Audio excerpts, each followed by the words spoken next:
Je pense que les idées, le style, le goût, tout ce qui restera créatif, ça va pas nous devancer par l'IA. J'ai toujours su que c'est ce que je voulais faire, c'est évident. Je fais vraiment confiance au process et j'ai l'impression que tu fais des choses petit à petit et si tu les avais grillées, peut-être que t'aurais mal fait les choses. Tu vois ce que je veux dire? Et je pense que j'ai eu tel shoot à tel moment parce que j'étais capable à ce moment-là, j'étais pas assez mature pour les shoots que j'ai aujourd'hui. Il y a plein de formes de photographes et c'est vrai que j'ai vraiment su que c'était la mode, les femmes, le make-up, la coiffure, enfin tout ça. Dans ma carrière, j'ai même pas réfléchi aux moments difficiles. Juste mettre des choses en place. Faire FAIR. Être dans l'action. Être dans l'action. Je l'ai jamais vécu comme quelque chose de oh là là, ça marche pas. Ok, si ça marche pas, qu'est-ce qu'on peut mettre en place? Qu'est-ce qu'on peut faire?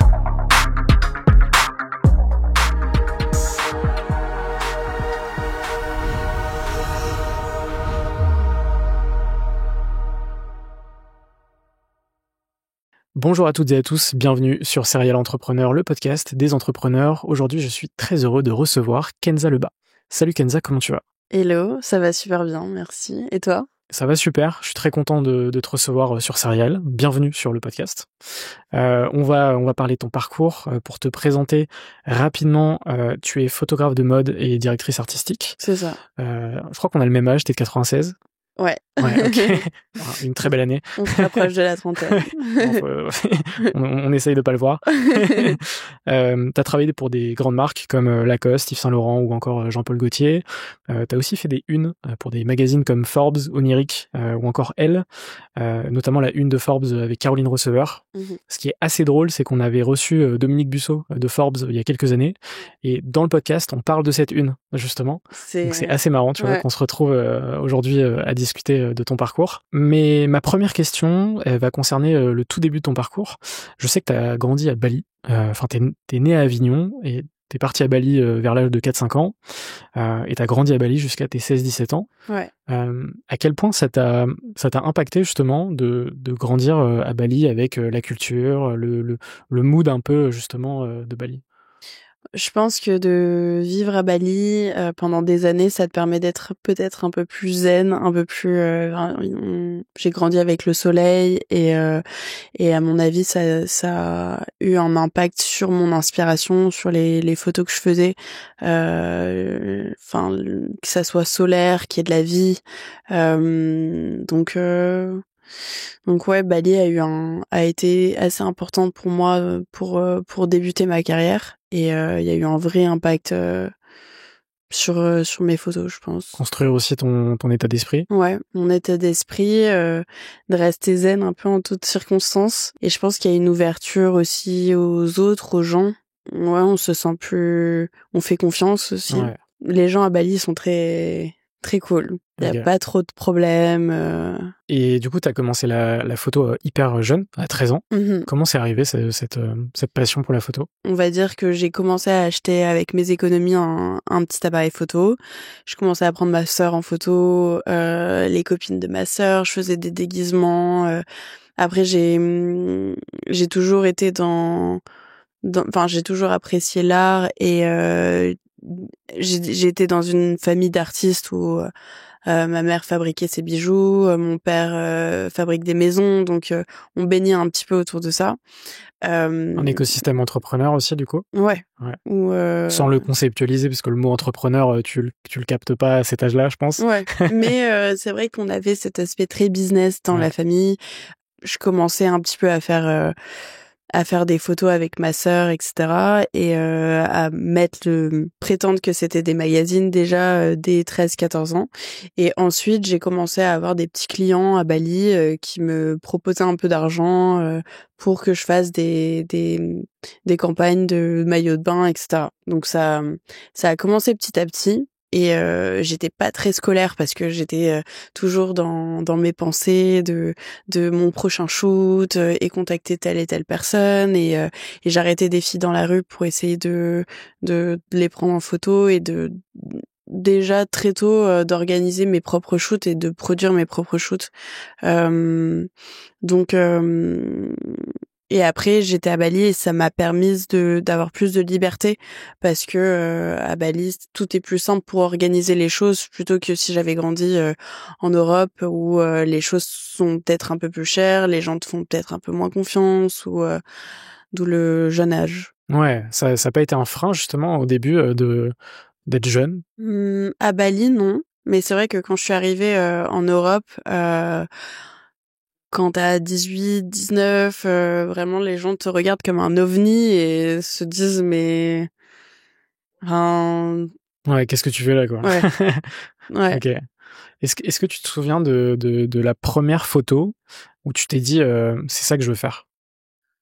Je pense que je l'ai toujours un peu su dès le départ. J'ai toujours su que c'est ce que je voulais faire et j'en suis convaincue. Mais j'ai même pas réfléchi à autre chose. C'est venu, ça m'est tombé dessus. C'était évident. C'était évident, instinctif et je me vois rien faire d'autre. Enfin, c'est évident. Après, je pense que il faut de la détermination et on évolue aussi. Plus on prend de l'âge entre guillemets, plus on s'affine, on affine notre style, on comprend certaines choses, on aime certaines choses. Puis plusieurs années après, on peaufine un peu notre Ouais. style. T'avais des inspirations? J'avais un carnet d'inspiration. Ouais, à l'époque, bon, il y avait pas Pinterest, il y avait pas, voilà, 96.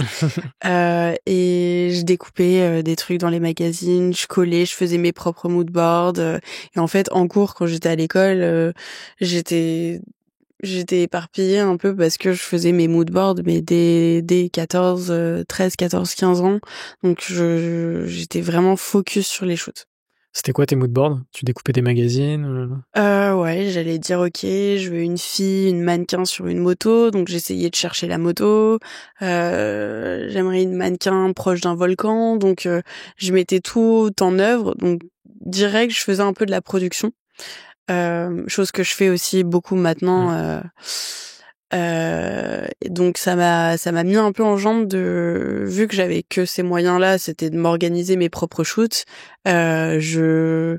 J'avais ces idées dans la tête. C'était comme une feuille blanche, une feuille de papier. Et en fait, j'avais déjà la photo dans la tête. Donc, c'est-à-dire que je savais à quoi la fille, elle ressemblait. Je savais à quoi, enfin, tous les éléments qu'il y avait sur cette feuille blanche. Et après, c'était à moi de les mettre en place et de me dire, OK, il faut tout mettre en œuvre pour réaliser ce que j'ai dans ma tête. C'est comme ça que t'as fait tes premières gammes.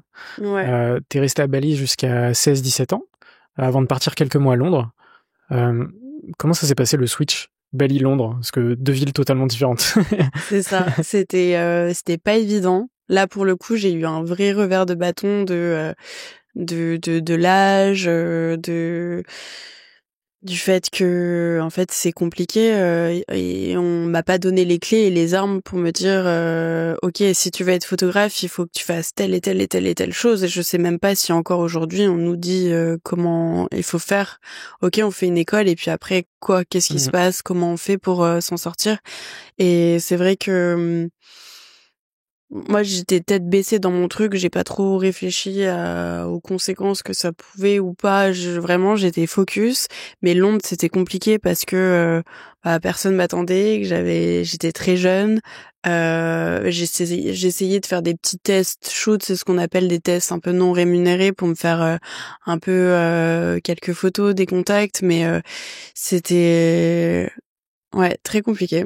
Et donc tu vas y rester quelques mois avant de partir en France, à Courchevel, Ouais, pour faire des photos de ski. ouais, c'est ça. Tu peux me raconter un peu cette période? Les photos de ski, écoute, c'était une expérience où je me suis dit bon, je connais pas la neige non plus. Après, c'est vrai que ça m'a permis de voir aussi que c'était pas ce que j'aimais vraiment, de prendre des photos pendant la saison. Enfin moi j'aime les femmes, La mode. j'aime la mode, j'aime conceptualiser aussi, qu'il y ait une ambiance, de choisir des talents différents, de travailler avec des artistes qui sont plus talentueux les uns des autres. Donc non, ça m'a pas vraiment plu. Après, c'était une expérience, j'étais jeune. Tu te rends compte que c'est pas juste la photo qui te plaît, c'est la photo dans la mode et avec tous ces différents aspects, quoi. C'est ça. Et c'est vrai qu'il y a plein de formes de photographes. Il y a photographe culinaire, photographe... et c'est vrai que j'ai vraiment su, même si je le savais quand même un peu avant, que c'était la mode, les femmes, et avec, tu vois, tout ce que ça prend en compte, le make-up, la coiffure, enfin tout ça. Et donc Courchevel, c'était rigolo. Et ensuite, je suis partie faire l'école des Gobelins parce que il me manquait quand même tout l'aspect technique, tout l'aspect technique, la retouche. Donc ça m'a vraiment permis de me professionnaliser encore plus. Pour avoir tout ce côté théorique que t'avais pas forcément, quoi. C'est ça. Et donc tu vas rester combien de temps au Gobelin? Environ 2 ans. Ok. Tu retiens quoi de ces 2 années? Je retiens que du bien. Après, c'est vrai que c'est encore un peu la scolarité, mais non, je retiens que c'est nécessaire quand même d'avoir tout l'aspect théorique et en fait, au départ, je bidouillais, j'avais un truc, j'essayais d'avoir tout cet aspect... Enfin, j'essayais d'obtenir en bidouillant un peu sur mon appareil photo, alors que là, j'ai vraiment pu me sentir légitime aussi, parce que je connaissais la théorie et tout le côté...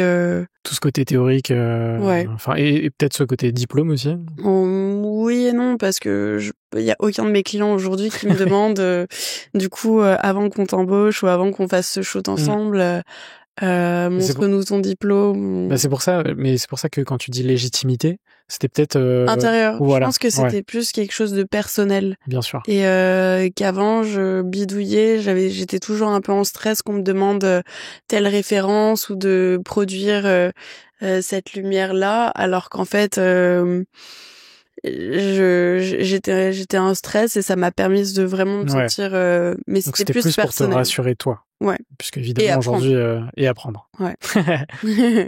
Et donc après ces 2 années, tu te lances à 100%. Ouais. Est-ce que tu te souviens un peu de la première campagne qui t'a marqué? Je pense que ça a un peu commencé avec Caroline Receveur quand même, où il y a on a commencé à avoir un peu de matériel, de studio, où là j'ai commencé à voir ce que ça pouvait être un shoot avec un peu plus de budget que d'habitude.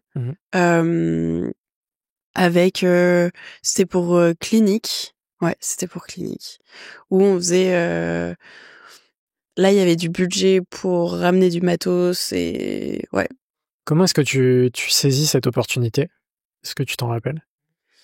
Je pense que ça vient un petit peu, pas avec le temps, mais tu débloques des paliers en fait, petit à petit. Au fur et à mesure des rencontres, des projets. Ouais.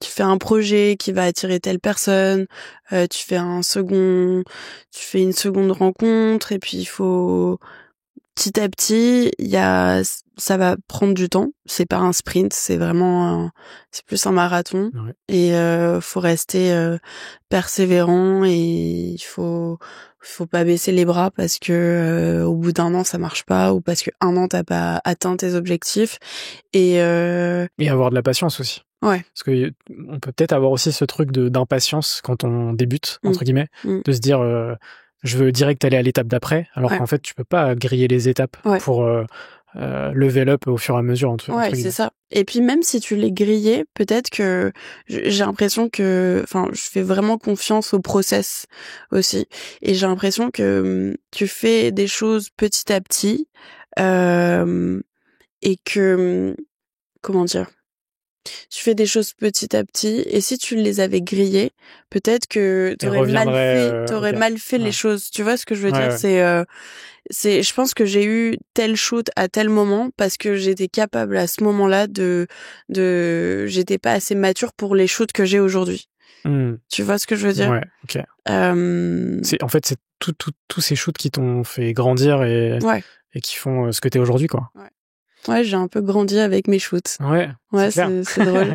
On aura Ouais. l'occasion d'en parler dans cette trame de questions. En 2019, tu vas photographier du coup Caroline Rousseauer pour la une de Forbes, qui est une qui va marquer le magazine, puisque c'est les mots de Dominique Bussot, pas les miens. Est-ce que tu veux me raconter justement cette une? J'avais pas vraiment conscience de l'ampleur que ça allait avoir derrière. On s'était juste dit avec Caro, on est très proches et on l'a vraiment fait à l'instinct. Enfin, c'était Première femme à faire la une sur Forbes, si je dis pas de bêtises, en France. Ouais. Pour poser le contexte. Par une femme. Shootée par une femme. Non, il y avait un vrai... Et non, elle a très bien... On a eu des super retours, elle est belle. C'était incroyable. C'est l'impact. Quelques mois plus tard, on est en 2020, et du coup, il y a une petite pandémie mondiale qui débarque. Comment est-ce que tu as vécu cette période-là? Je l'ai bien vécu parce que ça m'a permis de, je sais pas, en tant que artiste, on est un peu, il y a l'inspiration qui vient, on a des phases dans notre vie où on est plus ou moins inspiré. Et là, ça m'a permis de faire un petit stop, de me reposer l'esprit et de se dire, ok, là, il y a pas de pression, tout le monde est dans le même bateau et on peut réfléchir, se dire comment on va préparer la reprise, sur quel shoot je vais bosser, alors que est-ce qu'on se pose vraiment ces questions-là quand on est tête baissée tout le temps en train de faire 1000 trucs, en train de mettre 1000 projets en place. Et là, c'est vraiment c'était une introspection et ça m'a permis de même être encore plus inspirée. Quand je suis sortie du Covid, j'étais full patate, j'ai fait plein de shoots, c'était trop bien. Et ouais, je pense qu'on devrait tous se confiner un petit peu une fois par an, 2 semaines au moins. Donc cette période, elle a permis de nourrir ton inspiration. C'est ça. Comment est-ce que justement outre cette période, comment est-ce que tu nourris cette inspiration? J'étais dans le sud, donc avec des inspirations, des moodboards, du Pinterest. Je faisais des docs en mettant en place, je sais pas, j'écrivais aussi tous les shoots que je voulais faire. Tous les shoots que je voulais faire plus tard. Je sourçais un peu des mannequins qui m'inspiraient parce que les mannequins t'inspirent aussi, les profils, les têtes. Moi, c'est vraiment, c'est des visages, c'est des visages qui nous marquent, c'est des visages qui nous font ressentir, qui me font ressentir quelque chose personnellement. Donc ouais, mais mettre un peu tout ça en place, regarder qui j'avais envie de photographier en sortant du Covid. Ouais. C'est quoi le style Kenza Leba? Question difficile.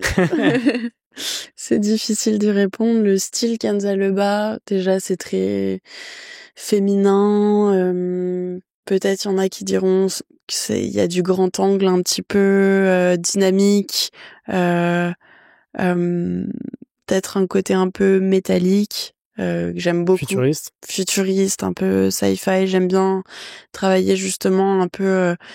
qu'est-ce que ça serait d'être sur une autre planète et avoir ce côté un peu sortir un peu de l'imaginaire. Tout ce qu'il y a dans la tête, ça devient réel, mais ça peut être aussi du monde irréel. Et j'imagine que ton style, il s'est affiné au fil des années et qu'il continuera d'évoluer aussi dans les futures années, quoi. Ouais. Oui, parce que je pense que ça évolue complètement, et même en tant que personne, je sais pas toi, mais tu peux être une personne quand t'as 18 ans et puis après tu grandis et puis tu changes, tu peaufines ton entourage, enfin il y a tout et je pense que mon style il y a quelques années, il y a je sais pas 6 ans, était beaucoup plus romantique, beaucoup plus doux, solaire, et là je suis devenue un peu plus métallique, un peu plus dans les tons froids. Est-ce que tu re-regardes des photos d'il y a quelques années en te disant tiens j'adore regarder mes vieilles photos, même j'avais une page Facebook aussi à l'époque, et de revoir tous mes shoots quand j'avais 13-14 ans. C'est trop cool, en fait. Tu vois aussi L'évolution. que l'évolution, et je les aime encore aussi, ces photos. Parce que j'étais complètement dans l'insouciance. Il y a pas de qu'est-ce que les gens vont penser. C'est totalement ça sort. C'était brut de décoffrage, quoi. J'ai ça un peu quand j'écoute mes tout premiers épisodes en 2017. Ouais. Pareil, vingtaine d'années, tu vois. Du coup, forcément, c'est ultra artisanal. Ouais. C'est 2 micros ultra cheap, tu vois, que j'avais acheté sur Internet. Et j'ai aussi ce côté-là, tu vois, parfois de réécouter, alors pas l'intégralité des épisodes, mais des petits passages en me disant, tiens, il y a du chemin qui a été fait, quoi. Ouais. Et aussi, il y a ce côté instinctif, et il y a moins de pression. Parce que je sais pas, tu te mettais peut-être moins la pression à l'époque, je sais pas. Ouais, c'est vrai. Il y a plus d'enjeux, tu vois, forcément aujourd'hui, que il y a 7 ans où, entre guillemets, quand tu démarres, personne t'écoute, entre guillemets. Personne croit en toi puisque t'es personne. Donc, alors qu'aujourd'hui, effectivement, quand il y a des sponsors autour, des gens qui vivent aussi grâce à ce métier, tu vois, forcément, t'as plus de pression, entre guillemets. Mais pour autant, il faut rester soi-même. C'est quelque chose d'important. Quand tu shootes, t'es entouré. Ça, c'est toujours pour les gens qui connaissent pas la photographie, ils pourraient se dire les photographes travaillent seuls, etc. La réalité, c'est que non, il y a toujours des équipes autour. Mais du coup, dans le processus créatif, est-ce que tu te sens seul parfois? C'est vrai qu'il y a je pense que il y a cette petite voix dans ta tête où tu te dis ok, est-ce que je prends la bonne décision, est-ce que j'ai pris la bonne personne. En fait, t'es confronté pendant la mise en place du shoot à faire des bons choix, et c'est ce qui va déterminer si c'est un bon shoot ou non aussi. Donc en fait, tu prends des décisions tout au long en amont, et même aussi sur le shoot, et du coup t'es un peu tu peux te sentir un peu seul, où tu te dis ok, est-ce que j'ai pris la bonne mannequin, est-ce que je choisis le bon stylisme, est-ce que et en fait tu mets tout ça ensemble donc sur cette feuille de papier, et il y a des shoots où il y a un truc magique qui se passe, et là tu te dis ok, j'ai fait un 10 sur 10, et c'est vraiment il s'est passé un truc, j'ai pris toutes les bonnes décisions. Et en fait, c'est ce processus créatif, il est vraiment on peut se sentir seul. Comment ça se passe en termes de justement quand il y a une campagne qui est réalisée, à quel point est-ce que t'as un brief ultra détaillé en amont, ou est-ce que sur certaines campagnes t'as des briefs ultra détaillés, et sur d'autres c'est en mode Kenza, on te donne carte blanche entre guillemets sur cette campagne? Alors ça dépend des clients. Il y en a qui ont des directeurs artistiques et qui ont leur image qui est hyper établie, et je suis là vraiment pour appliquer, exécuter, et faire les choses le plus joliment possible. Et comprendre vraiment, il y a aussi ça, de comprendre vraiment le client, malgré le fait que t'apportes pas de de regard artistique. C'est ça. T'as pas carte blanche sur la direction artistique, mais par contre, il faut vraiment le comprendre pour aller dans leur ligne éditoriale, etc. Et après, il y en a d'autres qui me disent voilà, on aime ta direction artistique, on aime tes idées, et on va te faire confiance. Donc sors-nous 2-3 propositions de ce qui te semble être le mieux. Et donc ça veut dire qu'il faut qu'il y ait un vrai travail de recherche, de comprendre le client, de comprendre, de cibler eux leur clientèle, qui sont les gens qui aiment cette marque, de voir aussi ce qu'ils ont fait avant, pour essayer d'être le plus juste possible. Donc moi, c'est tout cet aspect vraiment préparation avec le client que j'aime beaucoup, et de les emmener, de les même sortir de leur zone de confort, tout en partant pas non plus trop. Ouais, ok, hyper intéressant. Comment est-ce que tu construis la relation avec les modèles avec lesquels tu travailles? pour capturer justement l'authenticité dans un univers souvent codifié? Je veux que la mannequin elle se sente en confiance avec moi. Je pense qu'il y a vraiment un aspect de confiance où et même en sécurité. Je veux qu'elle se sente en sécurité parce que bizarrement, de shooter quelqu'un, dès que tu mets un appareil photo, je sais pas si toi ça t'est arrivé, c'est quelque chose de très intrusif entre guillemets, Très intime. très intime. Je sais pas, il y a quelque chose où pas elle se met à nu, mais il y a un truc qui se passe et du coup, si la personne se sent pas en sécurité, en confiance, je pense qu'on peut pas avoir ce truc et et j'essaye de oui passer un petit moment avec elle, de la rassurer, de pareil d'apprendre à la connaître bon rapidement parce que je passe pas 3 mois avec elle à apprendre à la connaître, mais de savoir quel est son meilleur profil, qu'elle se sente belle aussi parce que c'est c'est pas juste un objet, ça va être une collaboration qu'on va mettre en place. Si elle est pas avec moi, il se passera rien et ma photo au final elle sera pas top. Donc Qu'il y ait une connexion qui se fasse pendant le shoot, quoi. Ouais. Justement, t'as appris quoi sur les gens en les photographiant? Peut-être que quand elles aiment aussi le shoot, quand elles sont sur le shoot et peut-être tu leur mets un vêtement par exemple qu'elles aiment ou qu'elles aiment pas, elles vont poser différemment, elles vont donner quelque chose de différent. Donc si elles aiment le projet, si elles aiment, elles vont sortir la vibe sera d'autant plus forte. Décuplée, ouais. Ok. Sur l'IA qui se développe pas mal ces dernières années, est-ce que tu ressens ça comme une opportunité, une menace ou un nouveau terrain de jeu? Je pense une opportunité et un nouveau terrain de jeu. Je sais que ça fait peur plus d'un photographe. Après, je pense qu'il faut aussi savoir vivre avec son temps. Il y a certaines choses qui seront peut-être qu'on fera moins, enfin des photos produits, etc. Sans doute qu'on le fera plus.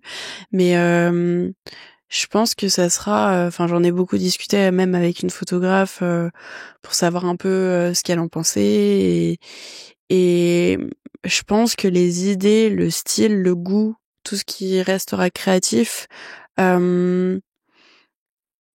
va pas nous devancer par l'IA et il y aura encore besoin de quelqu'un qui a un œil en fait. Bien sûr, c'est un outil quoi. C'est un outil, ça va peut-être nous faciliter des mood boards ou ça va peut-être accélérer le processus créatif.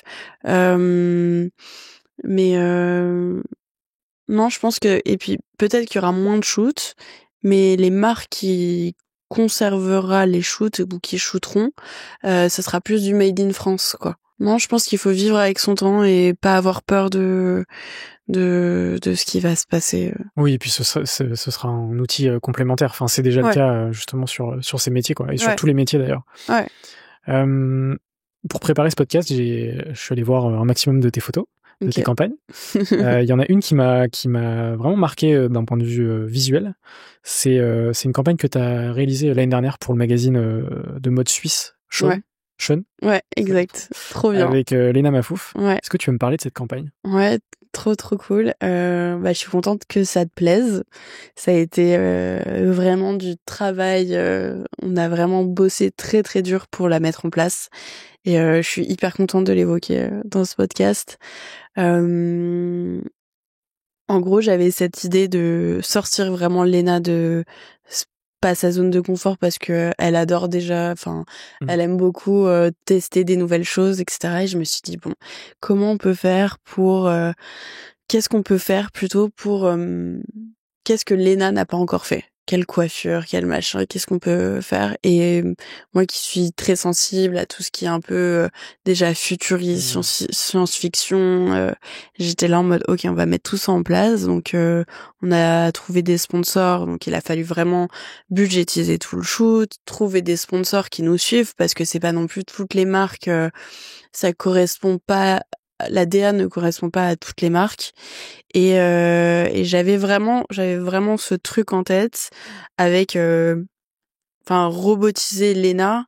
Et le thème, c'était impact. Et Léna, elle a un énorme impact déjà sur toute la France, donc je trouvais ça intéressant de la mettre en œuvre de cette manière. Et on l'a shootée presque totalement nue. Et je voulais rajouter de la 3D ensuite en post-prod, sauf que j'en avais jamais fait. Donc je savais pas trop comment ça allait se passer, le processus de post-production. Parce que bon, retoucher des photos, je sais comment ça se passe, je sais les allers-retours que ça prend en termes de timing, etc. Là, on était sur un terrain totalement inconnu où on se dit, ok, on va rajouter de la 3D, Léna est nue, et l'image, en fait, on l'a créée presque après. Presque. Donc, je voulais qu'il y ait une émotion. Donc, je sais pas si t'as vu cette photo où elle a vraiment, elle a la moitié du visage, où elle a une larme qui coule en regardant vers le futur. Donc, ça peut évoquer plein de choses libres à l'imagination. Mais non, le processus de rajouter de la 3D entre... C'était la première fois que tu faisais ça? Ouais. C'était la première fois, et entre ce que j'avais dans ma tête, de le retranscrire derrière à la personne qui faisait la 3D, et ce qu'il lui avait dans sa tête, on est parti sur des V1, V2, V3, V4, c'était V46. C'était très compliqué d'arriver à une version qui me plaisait, ouais. Et beaucoup de travail en post-prod. Ouais. Et en fait, la 3D, c'est infini. Donc, c'est pas comme une retouche photo, par exemple, où, ok, on a la photo qui est là, on va retoucher à la rigueur, on enlève une lampe qu'il y a derrière, et puis voilà, enfin, on va pas non plus changer dénaturer tout le truc. Là, il fallait créer une armure, mais quel genre d'armure, quel genre de texture, et en fait, c'est un processus qui prend quand même beaucoup de temps. Donc, non, je suis hyper contente du résultat, et c'était hyper intéressant, mais ouais. Trop content d'en parler, surtout l'outfit 3D. Je pense qu'il y a même des gens qui ont dû croire que c'était un vrai outfit. Ouais, c'est ça, et c'est vraiment ça que j'ai essayé de je voulais vraiment qu'on se pose la question sur est-ce que c'est de la 3D ou est-ce que c'est une armure Mugler. Ouais. Donc c'était là tout le challenge, c'était de ne pas savoir. Et je sais pas si tu connais les faux H en 3D, tu sais que Jacques Mus a fait, etc. Et je trouve que ceux qui sont vraiment le mieux réussis, c'est de pas savoir justement. Je suis d'accord. Est-ce que c'était vraiment un énorme bus qu'il y avait dans la rue ou pas? Donc ouais. Et donc ça, c'est toute la phase de création. Mais quand la campagne est sortie, est-ce que tu regardes les retours? Est-ce que je regarde? Non, je suis déjà dans l'après. Je suis déjà... Tu vas pas regarder les commentaires, etc. Je sais qu'on a été reposté par pas mal de journalistes, qu'il y a eu... que ça a fait parler, que ça a plu. Après, j'ai pas regardé tous les commentaires un par un parce que... c'est vrai que je suis déjà dans l'après. Ouais. Je travaille justement sur profiter aussi de ce qui vient de sortir, etc. Mais à peine j'ai terminé un projet ou un shoot ou que j'ai réussi à mettre en place, je suis direct dans le truc de ok, et maintenant quoi? Qu'est-ce qu'on peut faire? Qu'est-ce que j'ai pas encore fait? Ouais. Quelle photo t'as pas encore prise mais que tu rêves de réaliser? J'aimerais beaucoup, je le dis à chaque fois, mais je continue à le dire pour manifester que ça arrive un jour, une couverture de Vogue avec Rihanna, qui m'inspire depuis que je suis toute petite, et j'aimerais trop. Elle a l'air hyper badass, hyper cool, et je touche du bois que ça arrive un jour, enfin déterminée. Quand tu l'auras fait, on republiera cet extrait avec la cover. C'est quoi l'émotion la plus difficile à capturer à travers un objectif? La sensibilité de la personne, qu'elle soit un peu émue, qu'elle soit vraiment présente. Ok. Et tout se passe dans le regard, qui est quelque chose qu'elle soit présente avec moi. On va passer à la partie bilan de ton aventure avec 2 petites questions. La première, c'est quel a été le moment le plus difficile de ta carrière? Je sais pas s'il y a vraiment eu des moments difficiles. Je pense que dans ma carrière, ça a été... J'ai même pas réfléchi aux moments difficiles. Tu pensais déjà, à chaque fois à l'après. Juste mettre des choses en place. Ouais. Faire FAIR. Être dans l'action. Ouais. Être dans l'action et en fait, et je l'ai jamais vécu comme quelque chose de oh là là, ça marche pas. Ouais. Ok, si ça marche pas, qu'est-ce qu'on peut mettre en place? Qu'est-ce qu'on peut faire? Et ouais, je pense que c'est un truc dans mon tempérament, c'était de mettre des choses en place, de trouver des solutions. Et c'est pour ça que j'aime bien la prod aussi, c'est que il y a des problèmes, mais il y a toujours des solutions. Et ça paraît un peu bateau, on la connaît cette phrase, hein. Ouais. Mais quand t'es dans l'action, tu sais que cette phrase est vraie. Ouais. Et à l'inverse, le moment le plus marquant positivement? Il y en a eu encore tellement. Enfin, je sais pas, à chaque fois que je voyage, que je prends l'avion, que je me lève le matin pour faire quelque chose que j'aime, je suis tellement dans la gratitude de me dire je sais pas si j'arriverai à choisir un moment parce que c'est tellement une bénédiction de faire quelque chose qui nous anime et je le souhaite à tellement de gens de croire en leurs rêves, de pas être drivé par leur peur de ne pas y arriver et juste de mettre des choses en place pour réaliser leurs rêves. Ouais, c'est important. C'est important. Il me reste 2 dernières parties du podcast.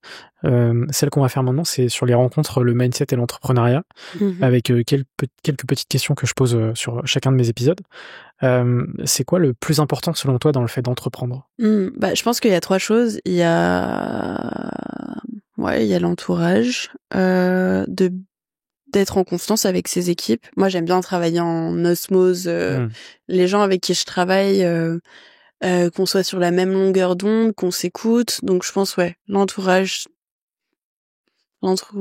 le talent, de travailler avec des gens talentueux et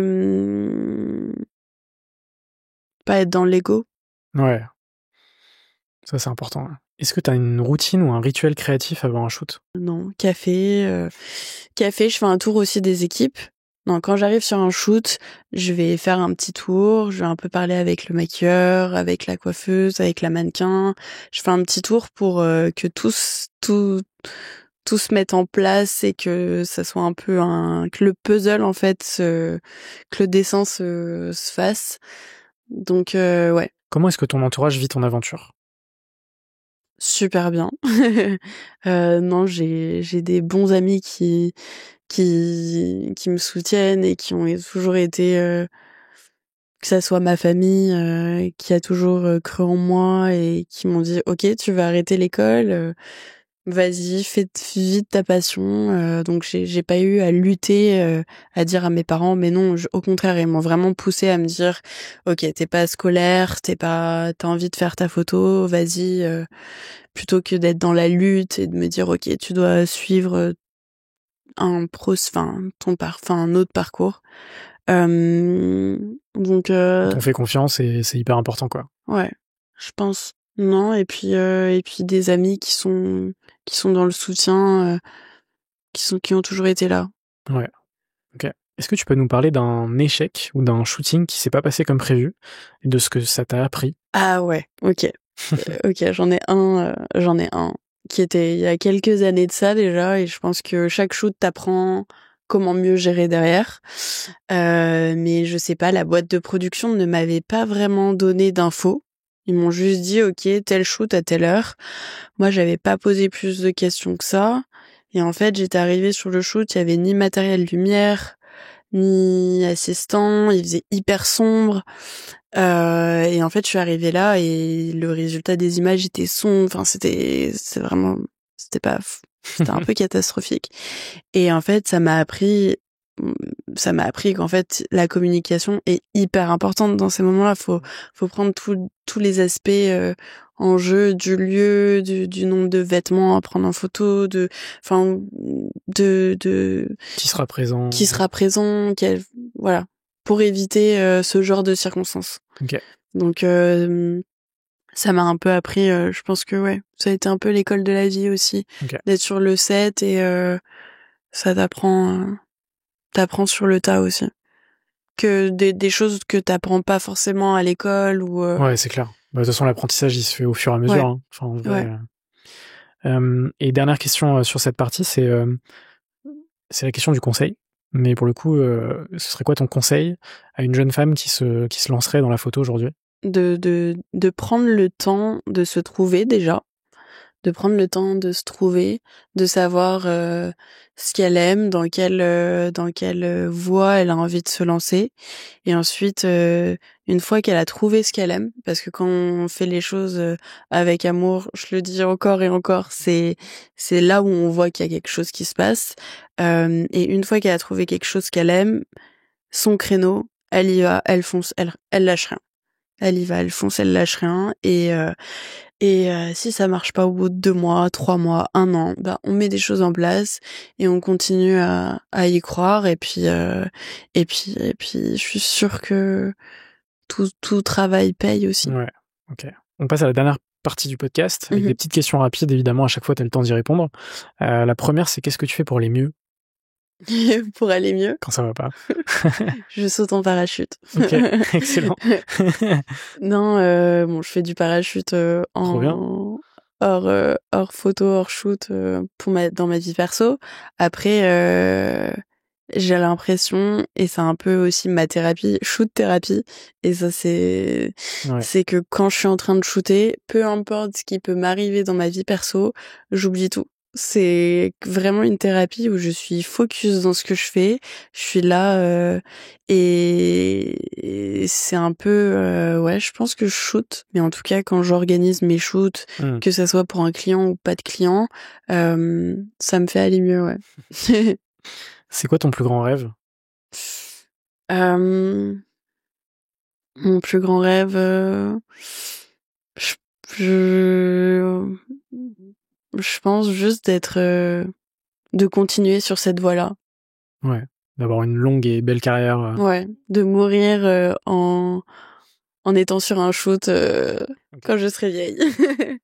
C'est quoi ta plus grande peur? Grande peur, oh là là, c'est dur. Là, on est dans les questions deep. Ma plus grande peur, ah ouais. Qu'un appareil photo me lâche en plein shoot. Ouais, je comprends. Ouais, nous, c'est pareil sur les cams. Ouais, et qu'on sort en plein milieu du désert, donc bon, toujours prévoir un appareil photo, 2 appareils photo, des doubles batteries, se backuper. Clairement. Mais c'est vrai que je me suis toujours dit, si jamais je shoot en plein milieu du désert et que je sais pas, 2, 3 appareils photo plantent et qu'on est là avec toute l'équipe, ouais, je pense que c'est un peu une peur irrationnelle parce que ce serait... Ce serait déjà catastrophique, 3 appareils. Ouais, là, faut rentrer là. Faut se coucher. C'est que le shoot doit pas avoir lieu, c'est comme ça. C'est quoi le dernier film ou la dernière série qui t'a marqué? L'amour ouf. J'ai trouvé que les visuels incroyables, la couleur, enfin il y a vraiment la photo est magnifique dedans. Le son, je trouve que ça nous embarque vraiment. Après, j'adore les histoires d'amour, donc ça m'a vraiment touchée. Et puis Adèle, je rêve de la shooter aussi. Elle est magnifique, elle est exceptionnelle. Donc. Ok. Y a-t-il une question que tu aurais aimé que je te pose mais que je ne t'ai pas posée? Ouais, sur la prod, surtout l'aspect production. Où c'est vrai que je suis photographe, directrice artistique, mais j'ai tout cet aspect, cette casquette prod, donc dans l'entrepreneuriat où j'ai ma boîte, j'ai ma société où on est une petite équipe maintenant aussi.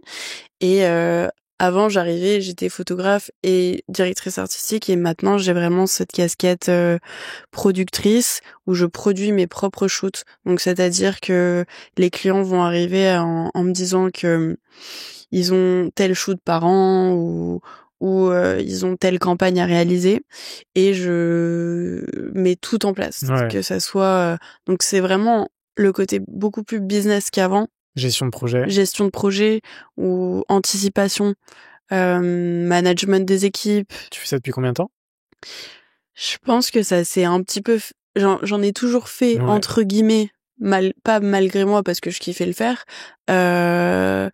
mais que depuis que je suis toute petite, du coup, j'organisais mes propres shoots. Mais là, ça s'est concrétisé parce que j'ai monté ma boîte et ça doit faire 3 ans. 3 ans où vraiment on est dans la prod à fond, on organise des grosses campagnes, que ça soit mondial, que ça aille au billet d'avion, au choix des mannequins, au droit d'image, où c'est vraiment de la prod à 360. Et en fait, ça me permet de vraiment contrôler le moindre petit aspect de mon shoot, en fait. Trop bien. Donc toutes les étapes. Toutes les étapes pour que le shoot se passe le mieux possible et que je sois pas. Enfin ouais, c'est vraiment et c'est hyper enrichissant parce que en fait on bosse en amont, peut-être aller si c'est une grosse prod pendant 2 semaines ou 3 semaines en amont sur tous les allers-retours avec les clients, etc. Et puis ensuite on voit notre projet se mettre en place, en œuvre, et c'est hyper satisfaisant quand les clients sont contents, que nos équipes sont bien traitées. Et je pense que c'est hyper. Enfin moi je suis hyper sensible à ce que tout le monde soit content d'être là et soit traité un peu aux petits soins, et je veux vraiment que tout le monde se sente bien sur mes shoots. Et je pense qu'on pourrait demander à pas mal de mes équipes. Je veux que tout le monde ait à manger, à boire, qu'il y ait de la musique, que ça soit avant tout un moment où on crée dans de bonnes conditions,